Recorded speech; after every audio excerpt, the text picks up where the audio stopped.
दोस्तों, अगर आप फाइनेंस को जड़ से ठीक करना चाहते हैं तो इस वीडियो को अंत तक सुनना होगा। सुनने के बाद इसमें जो बताई गई ये बातें हैं, जैसे ये चार चीज़ें, दो योगा, दो नियम, दो आदत, इसे अपनाना होगा। इसे अपना करके आप फाइनेंस को घर पे रहकर अस्थाई समाधान कर सकते हैं, यानी कि जड़ से ठीक कर सकते हैं। तो दोस्तों, इसके पहले थोड़ा सा प्रकाश हम डालते हैं, इस साइनस क्या होता है। दोस्तों, ये जो आपकी नाक है, नाक के अंदर इसी साइड में यहीं पे दोस्तों मांस बढ़ जाती है, मांसों में सूजन आ जाती है, कभी कभी हड्डियां बढ़ जाती हैं, जिसके कारण आपको हमेशा दोस्तों जुखाम बना रहता है। और दोस्तों, एक हफ्ते 10 दिन के अंदर फिर आपको जुखाम पकड़ लेता है। तो इसका एलोपैथिक इलाज क्या है दोस्तों? इसका एलोपैथिक इलाज है, आपको कुछ नाजल ड्रॉप दिया जाता है, कुछ एनर्जी दोस्तों एंटी इन्फ्लामेटरी दवाएं दी जाती हैं, कुछ दोस्तों एंटी एलर्जी की दवाएं दी जाती है। और दोस्तों, ये दवाएं देने के बाद जब नहीं ठीक होता है तो दोस्तों इसका ऑपरेशन किया जाता है, जबकि ऑपरेशन भी पूर्ण रूप से सफल नहीं है, या आप जान चुके होंगे अगर इसे आप झेल रहे हैं। जबकि आप घर पे रहकर कुछ योगा, कुछ घरेलू चीज़ें, कुछ अपनी आदत में बदलाव करके इसे अस्थायी रूप से ठीक कर सकते हैं। और ऐसा आप नहीं दोस्तों, ये आपके सामने जब मैं वीडियो बना रहा हूँ, कम से कम दोस्तों सैकड़ों लोगों ने हमारे बताए गए या हमारे द्वारा किए गए इलाज से ठीक हुए हैं। मेरे घर में भी एक दो लोगों को हुआ था, उन्हें भी दोस्तों हमने ठीक कर दिया है। लेकिन हर एक पॉइंट को आपको फॉलो करना होगा, हर एक चीज़ को आपको अपनाना होगा, जिस चीज़ के बारे में हम डिस्कस करेंगे। और इसे अपना करके इसका कोई आपके शरीर पर साइड इफ़ेक्ट भी नहीं पड़ेगा, साइनस तो ठीक होगा। उसके साथ साथ अगर आपको ब्लड प्रेशर है, ब्लड शुगर है, थायराइड की समस्याएं, आप मोटापे के शिकार हैं, या आपको पेट से संबंधित कोई भी समस्या है, उस समस्या से भी आपको छुटकारा दिलाएगा ये जो चीज़ें हम बताने वाले हैं। तो चलिए दोस्तों, एक एक पॉइंट पे हम चर्चा करते हैं कि कैसे आपको क्या करना है, क्या खाना है, क्या नहीं खाना है। तो सबसे पहले तो आप चलिए प्रयास करते हैं, खाने पे डालते हैं। दोस्तों, ये जो बाहर की चीज़ें हैं, आपको सब चीज़ें छोड़ना पड़ेगा, चाहे पैकेट बंद हो, चाहे डिब्बा बंद जूस हो, चाहे पैकेट बंद खाना हो, चाहे बिस्किट हो, चिप्स हो, टोस्ट हो, मोमोज हो, ये जितनी चीज़ें हैं आपको नहीं लेना है। घर के अलावा कोई चीज़ें नहीं लेना है। अगर हम एक एक चीज़ के बारे में बात करेंगे तो वीडियो बहुत लंबी होगी, बस सीधे से बात जान लीजिए, घर के अलावा आपको बाहर का कुछ नहीं लेना है। अपने खाने में मौसम के हिसाब से हरी साग सब्जियाँ खाना है। अपने डेली रूटीन में दोस्तों मौसम के हिसाब से अगर आप खाना चाहते हैं, 1 से 2 फल आप खाएंगे, वो भी मौसम के हिसाब से, लेकिन बाहर की चीज़ें कुछ नहीं खाना है। तो हम चलिए खाना भी मैनेज करेंगे, कैसे आपको खाना है। लेकिन जब तक आपको इसे फॉलो करना है, तब तक आपको बाहर की कोई भी चीज़ नहीं लेना है। तो सबसे पहले पहला नियम जो आपको अपनाना है, 2 नियम अपनाना है। पहला नियम क्या अपनाना है? 16 घंटे की आपको फास्टिंग करना है, 16 घंटे का उपवास करना है, लगातार ये 3 महीने तक करना है। तो 16 घंटे का उपवास करने के लिए आपको कैसे करना है? सबसे पहले दोस्तों, आप 3 महीने के लिए आपके खाने में बदलाव करना। खाने में बदलाव कैसे होगा दोस्तों? सूर्य डूबने के 40 मिनट पहले खाना खाना है। मान लीजिए आज की बात हम करते हैं, गर्मी का समय है, तो गर्मी में सूर्य 7 बजे डूबता है, तो आपको खाना कब खाना है? 6 बजे खाना है। जब आप 6 बजे खाना खाएंगे तो ये खाना कैसा होना चाहिए ये भी जान लीजिए। ये खाना जो होगा हल्का सुपाच्य खाना होगा। हमारे खाने में तली भुनी चीज़ें नहीं होंगी, डेयरी प्रोडक्ट नहीं होगा, जैसे दूध पनीर नहीं होगा, हमारे खाने में साग नहीं होंगे। रात के खाने में फल और जूस नहीं होगा। रात के खाने में कोई मसालेदार खाना नहीं होगा, एकदम हल्का सा सुपाच्य आपको खाना खाना है। तो दोस्तों, जब आप 6 बजे खाना खा लिए तो यह खाना 3 से 4 घंटे में आपका पच जाएगा, यानी कि 10 बजे तक पच जाएगा। अब आपका अगला दिन कब खाना खाना है दोस्तों? आपने 6 बजे खाना खाया, अगले दिन 11 से 12 बजे के बीच आपको खाना खाना है। अगले दिन 11 से 12 बजे के बीच आपको खाना खाना है। तो 6 से 6 बजे तक कितना घंटे हो गया? 12 घंटे। अब फिर 12 बजे जब खाएंगे तो दोस्तों, यही 11 बजे जब खाना खाएंगे तो 4 से 5 घंटे उधर हो गया, यानी कि 16 से 17 घंटे की आपकी ये फास्टिंग हो गई। 16 से 17 घंटे की फास्टिंग हो गई। अब आपका दोस्तों फास्टिंग करने के फ़ायदे क्या है वो भी जान लीजिए। दोस्तों जब हम फास्टिंग करते हैं तो हमारा शरीर अंदर से खाली हो जाता है, और जब हमारा शरीर अंदर से खाली होता है, सुबह आप उठते हैं पेट वोट साफ हो जाता है, तो हमारा शरीर के अंदर के जो आर्गन है, आपकी आंतें, किडनी, पेट, लीवर, ये सारी चीज़ें अपने आप को रिपेयर करते हैं, साफ़ सफाई का काम करते हैं। और जब हम फास्टिंग पे होते हैं तो हमारे शरीर का टेम्परेचर 2 से 3 डिग्री सेल्सियस कम हो जाता है, और जब हमारे शरीर का टेम्परेचर कम होता है तो दोस्तों हमारा शरीर अपने आप को रिपेयर करता है। इसे छोटे से एग्जाम्पल से लेते हैं। मान लीजिए दोस्तों रोड की साफ़ सफाई करना हुआ, तो अगर रोड की साफ़ सफाई करना होगा तो जिस रोड की साफ़ सफाई करेंगे आप, उस रोड पे गाड़ी, साइकिल, आदमी कुछ नहीं आएंगे, तभी आप उसे साफ़ सफाई करेंगे। अगर उसी पे आते जाते रहेंगे तो क्या साफ़ सफाई का काम हो सकता है? नहीं हो सकता है। तो उसी तरह से जब आप हमेशा खाते रहते हैं तो हमेशा आपका पेट भरा रहता है, तो आपके अंदर के आर्गन कैसे साफ़ सफाई करेंगे? तो इसीलिए हमें 16 घंटे की फास्टिंग रोज़ करना है। इसे आपको कभी मिस नहीं करना है, बिल्कुल नहीं मिस करना है। अब ये हो गया पहला नियम। दूसरा नियम क्या करना है? आपको सुबह 5 बजे उठ जाना है किसी भी कीमत पर। अब दोस्तों जब आप 6 बजे खाना खा लिए हैं तो 10 से 11 बजे तक आप सो जाएंगे, तो इसमें आप तन मन धन से सो रहे हैं। और वहीं दोस्तों जब आप 10 से 11 बजे खाना खाते हैं या 11 से 12 बजे खाना खाते हैं, तो वहाँ पे आप तो मन से सो रहे हैं लेकिन तन से नहीं सो रहे हैं। 11-12 बजे आपने खाना खाया, अब उस खाने को पचाने के लिए आपके लीवर, किडनी, आंतें सब मेहनत कर रही हैं, रात भी वो जग रही हैं। तो जो मशीन रात भी दिन रात काम करेगी तो दोस्तों वो मशीन जल्दी से ख़राब होगी। तो ये हमारी मशीन ही है, ये हमारे इंजन है हमारे शरीर के, इन्हें भी रेस्ट चाहिए। रात का मतलब इसीलिए होता है, रात का मतलब रात में हमें तन मन धन से सोना चाहिए, रात में खाना नहीं खाना चाहिए। इसको आप एक छोटे से एग्जाम्पल से समझ सकते हैं।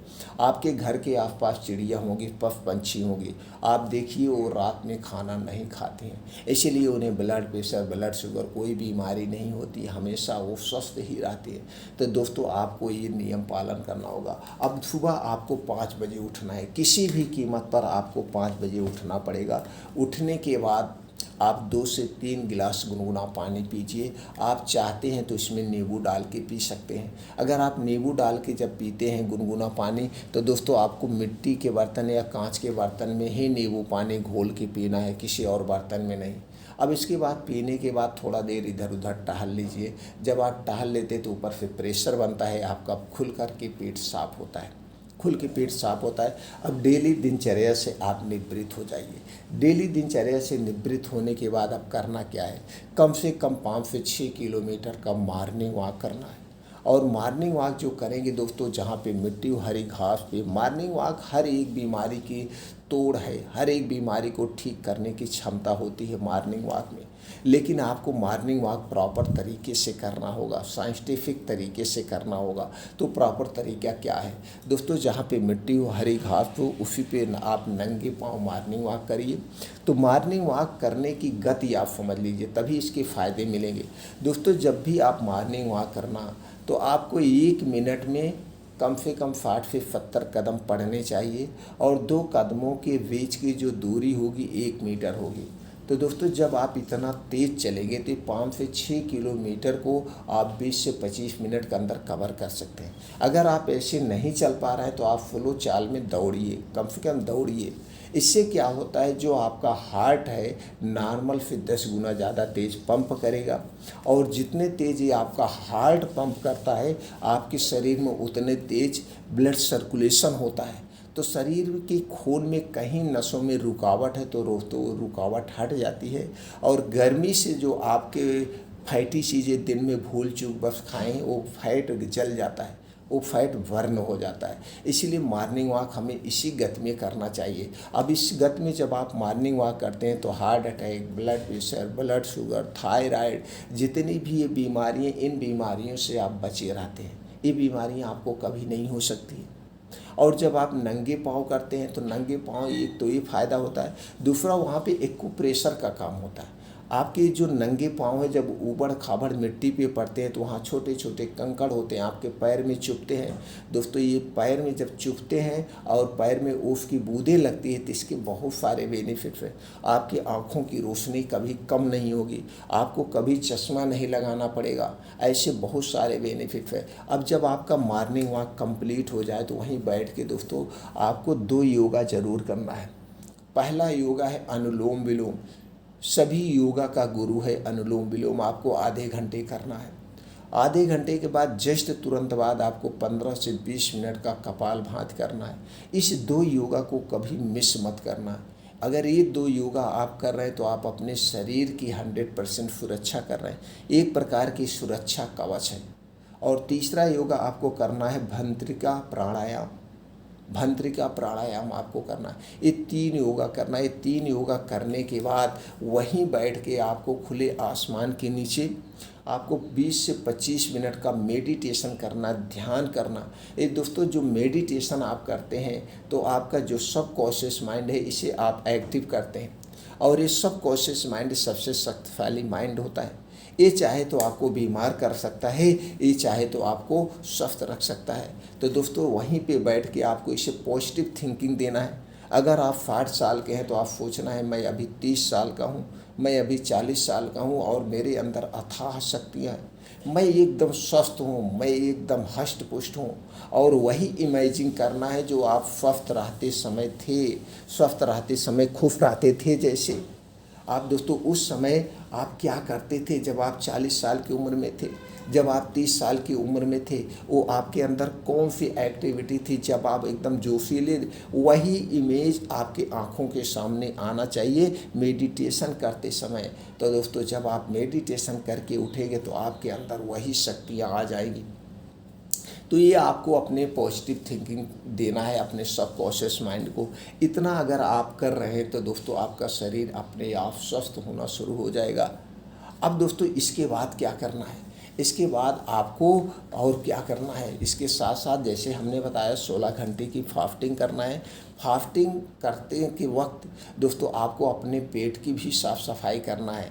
पेट की साफ़ सफाई करने का 2 तरीका है, आसान सा तरीका है। तो जब आप योगा प्राणायाम मेडिटेशन करके घर आएंगे तो दोस्तों आपको लेना है सफ़ेद पेठा आता है, जिसे सफ़ेद पेठा भी कहते हैं, सफ़ेद कद्दू कहते हैं या पेठे वाला कद्दू कहते हैं। दोस्तों ये पेठे वाला कद्दू कहा जाता है, कहीं कहीं से हनौआ कद्दू कहा जाता है। इसका जूस लेना है और इसका जूस बनाना बहुत आसान है। दोस्तों कद्दू के ऊपर का आप छिलका निकाल दीजिए, उसके अंदर का बीज निकाल दीजिए, ये जो गुदा बचा हुआ है इस गुदे को ले लीजिए 200 ग्राम और जूस निकाल लीजिए। इसी जूस को आपको पीना है। जब आप घर पे योगा प्राणायाम मेडिटेशन करके आएंगे 8 बजे, 5 से 7 आपको योगा प्राणायाम मेडिटेशन करना है, तो 8 बजे इस जूस को पीना है। दोस्तों जब 8 बजे आप इस जूस को पिएंगे, अब जूस पीने के बाद आपको कुछ नहीं खाना पीना है। कब तक नहीं खाना पीना है? जब तक आपको अच्छी सी को भूख ना लग जाए, अच्छी सी, यानी कि 3 से 4 घंटे के बाद ही कुछ खाना है। फिर आप इसे जूस 8 बजे ले रहे हैं तो 11 से 12 बजे के बाद आपको कुछ खाना उसके पहले नहीं लेना है। अब 3 घंटे तक ये जो पेठे वाला जूस है, पेठे वाला कद्दू का जो जूस है या सफ़ेद कद्दू का जो जूस है, ये दोस्तों साफ़ सफाई का काम करेगा। ये आंतों में जितने भी कचरे उसे निकाल के बाहर कर देगा। हो सकता है आपको दोबारा लैट्रिन जाना पड़ जाए तो ये पूरा साफ़ सफाई कर देगा। ये तो पहला तरीका हो गया। दूसरा दोस्तों अगर आप सफ़ेद कद्दू नहीं पा रहे, पेठे वाला कद्दू नहीं पा रहे, तो उसके स्थान पर आप लौकी का जूस ले सकते हैं। उसके स्थान पर आप लौकी का जूस ले सकते हैं, तो आप लौकी का जूस लीजिए। कितने दिन तक लेना है इसे दोस्तों? 21 दिन तक लेना है लगातार 21 दिन तक लेंगे तो 21 दिन के अंदर आपके आंतों की, पेट की साफ़ सफाई हो जाएगा, पूरा कचड़े आपके साफ़ हो जाएंगे। अब दोस्तों उसके बाद 21 दिन के बाद क्या लेना है? 21 दिन के बाद आपको लेना है 10 से 12 मुनक्का। दोस्तों मुनक्का दो टाइप के होता है, एक किशमिश होता है, उसे किशमिश कहते हैं, उसमें बीज नहीं होता है। तो जिसमें बीज होता है वो मुनक्का होता है। तो 8 से 10 मुनक्का लेना है या 10 से 12 मुनक्का लेना अच्छी क्वालिटी का। इसे रात में मिट्टी के बर्तन में 1 कप पानी में भिगो देना है। रात में मिट्टी के बर्तन में 1 कप पानी में इसे भिगो देना है और सुबह जब आप योगा प्राणायाम मेडिटेशन करके वापस घर पे आएंगे तब दोस्तों आपको इसे उस मुनक्के को खाना है बैठ के चबा चबा के, और मुनक्का खाने के बाद आपको उस पानी को पी लेना है। ये भी आपके आंतों की किडनी की साफ़ सफाई करेगा बढ़िया से। इसे कितने दिन तक लेना है? इसे लगातार 21 दिन तक लेना है। अब आप 21 दिन लौकी का जूस या पेठे का जूस लिए हैं, अब 21 दिन तक आपको इसका लेना है। 21 से 21 कितना 42 दिन हो गया। अब दोस्तों ये साफ़ सफाई का काम करेगा। फिर उसके बाद 21 दिन के बाद आपको क्या करना है? 21 दिन के बाद फिर आपको लेना पड़ेगा, क्या लेना पड़ेगा? वो है दोस्तों त्रिफला चूर्ण। त्रिफला चूर्ण कैसे लेना है दोस्तों? इसके लिए आपको लेना पड़ेगा 1 गिलास दूध, लेकिन ये दूध आपके घर का होगा, बाहर का दूध आपको नहीं चाहिए। तो आपके घर का दूध होना चाहिए। 1 गिलास दूध को गर्म करिए, दूध जब गुनगुना रह जाए इस दूध को उतार लीजिए। अब इसी दूध में दोस्तों अगर आपकी लैट्रिन टाइट हो रही है तो दोस्तों आप 1.5 चम्मच त्रिफला चूर्ण मिला लीजिए। अगर लैट्रिन टाइट नहीं हो रही है तो 1 चम्मच त्रिफला चूर्ण मिला करके इसी दूध को रात में सोते समय पीना है। रात में सोते समय बस इतना ध्यान देना है, दूध पीने के बाद कुछ नहीं खाना पीना है, और दूध पीने के 1.5 से 2 घंटे के बाद सोना है, तुरंत नहीं सोना है।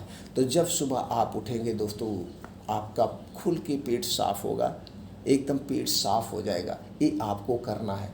तो इस तरह से आपको इसको भी दोस्तों कितने दिन तक करना है? लगातार आपको 21 दिन। अगर 21 दिन में पूर्ण रूप से पेट साफ़ हो जाता है तो ठीक है, नहीं तो दोस्तों आपको क्या करना पड़ेगा, इसे और बढ़ा दीजिए 21 दिन तक। इस तरह से आपको आंतों की साफ़ सफाई करना है। ये तो हो गया पहला तरीका।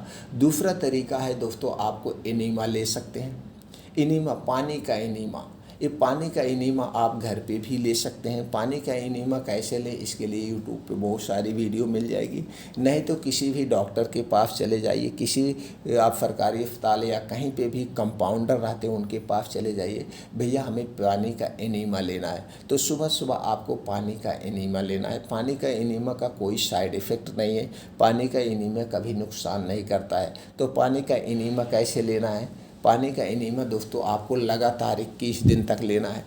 लगातार 21 दिन तक लेना है। और दोस्तों जब आप पानी का एनीमा लेते हैं तो जब एनीमा लेके आप लेट्रिन जाएंगे देखेंगे पूरा कचड़े ही कचड़े निकाल देगा। ये जो आज तक आपने आंतों में कचड़े जमा किए हैं वो सारे कचड़े की साफ़ सफाई कर देगा। तो पानी का एनीमा लगातार 21 दिन लेना है। 21 दिन के बाद दोस्तों आपको हफ्ते में 1 दिन लेना है। कितना दिन तक? फिर 2-3 हफ्ते। 2-3 हफ्ते के बाद फिर 15 दिन पे एक बार लेना है, 2-3 बार में। फिर उसके बाद महीने में एक बार। इसी तरह से 6 महीने का 3 महीने का कार्यक्रम चलेगा। इस 3 महीने के अंदर ही जो पानी का एनीमा है आपकी आंतों की साफ़ सफाई कर देगा, बढ़िया से हो जाए। अब ये आपकी आंतें साफ़ सफाई हो गई।